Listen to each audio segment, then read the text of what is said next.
Always on the move, always exploring and discovering, always learning by doing and by trying to do, your baby has plenty to be buzzed about these days.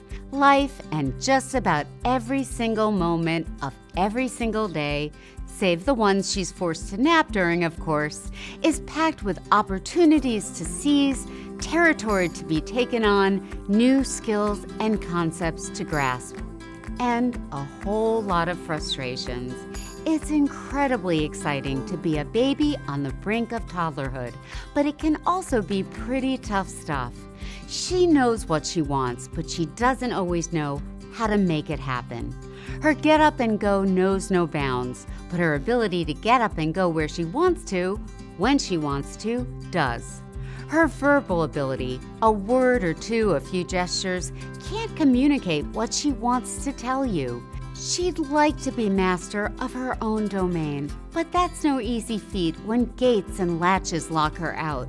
Cribs and car seats contain her.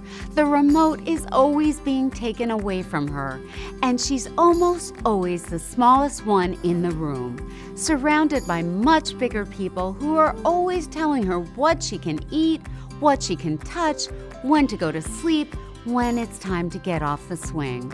These exciting times can be conflicted too. Your baby's eager to declare his independence, but with strings attached to you. He craves freedom, but also an all-access pass to your lap and your arms, and as needed, your legs to cling to whenever you try to walk away, or whenever the independent life gets a little too overwhelming after all. Before you even push send on those first birthday invites, you'll be glimpsing some behaviors that signal the start of the second year. Increased separation anxiety and fears, negativity, pushing away a food baby doesn't want, and sometimes one that she does want. That's how conflicted she's feeling. Mini meltdowns that are achingly cute, but try not to laugh because they're serious to her, usually a result of all the frustrations she's facing. Biting or hitting, also triggered by frustration, particularly when words fail her, which they pretty much do all the time.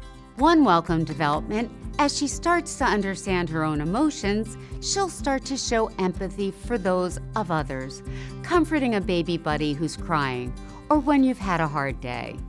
How do you help your baby transition to toddler? As always, let your little one move ahead at his own pace and his own comfort level, with encouragement but without pushing, with necessary limits but also with unconditional love. Rely on routines and rituals to make this time of enormous development less challenging. The more things change in his life, the more he needs them to stay the same. The same steps to bedtime, the same cup for his water, the same stuffed animal to clutch, the same song played over and over again. Combat early negativity by being less combative yourself. Choose your battles and try to find win-win solutions. Say no when you absolutely must, but make redirection and distraction your go-to strategies when baby tests boundaries. And as much as you can, make her environment safe enough to explore with a minimum of restrictions. Say no hitting. Hitting hurts if she lashes out, but keep calm and move on. Remember too that she never means to be mean or to hurt you or anyone else. She's not even remotely capable of bad behavior yet, only behavior she can't control. After all, she is, as they say, only a baby. And most of all, as your baby takes off for toddlerhood, sometimes slowly, sometimes at breakneck speed, don't forget to push pause every now and then so you can watch and wonder at the wonder years ahead. Here's to a happy first birthday.